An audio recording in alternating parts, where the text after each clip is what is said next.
Hi everyone, my name is Dr. Paulo Antonio Almeida.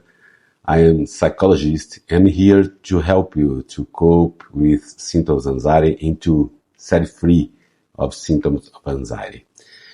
Today I'm talking about the how emotions are triggered because emotions are very important part of the cause of anxiety and how to develop your emotional intelligence is challenging. It's very important for your better mental health, for your health in general, and how you could cope with your challenge around your expand life. But this kind of text, I'll tell you, is from Paul Ekman. Paul Ekman is a psychologist, American psychologist, and he's very famous about his studies about how emotions could influence our lives. And his very important studies about micro expressions in face and how we could identify the emotions in our spinal life, like angry or fear or love or joy or afraid of something specific, of sad. It's important for you to develop your emotional intelligence, to know how, what is specific emotion happens in the right time.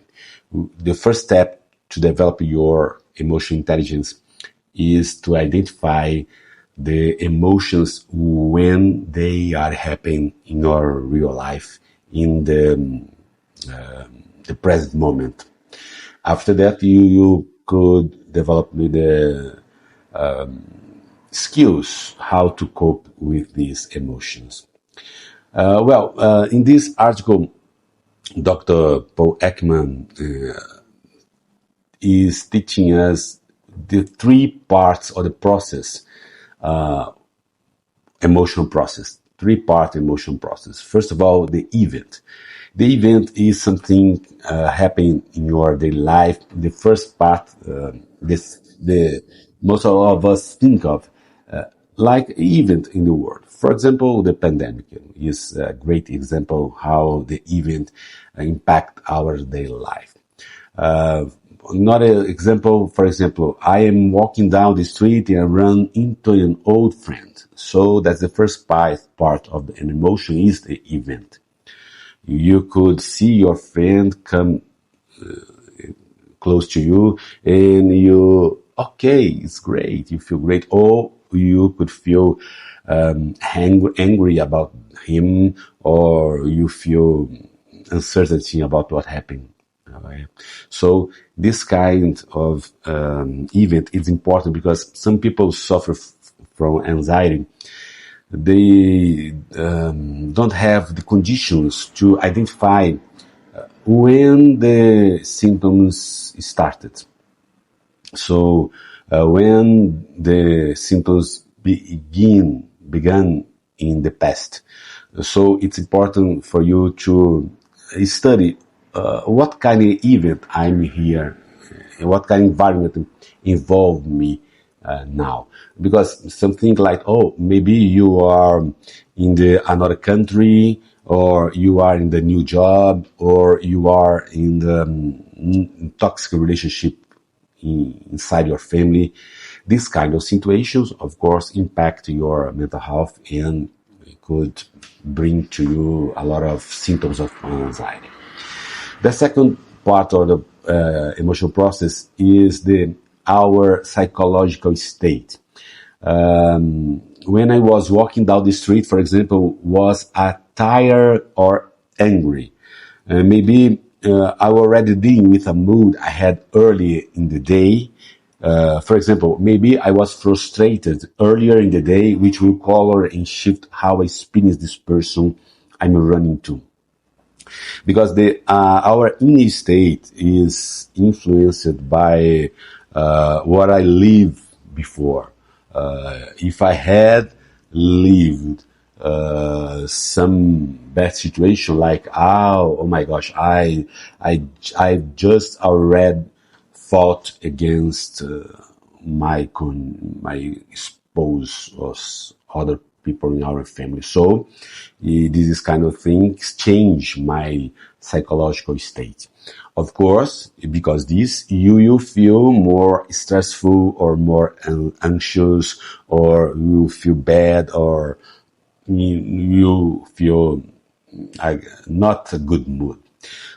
Sometimes our emotion, the way that we become emotional is triggered, but what's going on in the context of our body and what has happened to us earlier in that day.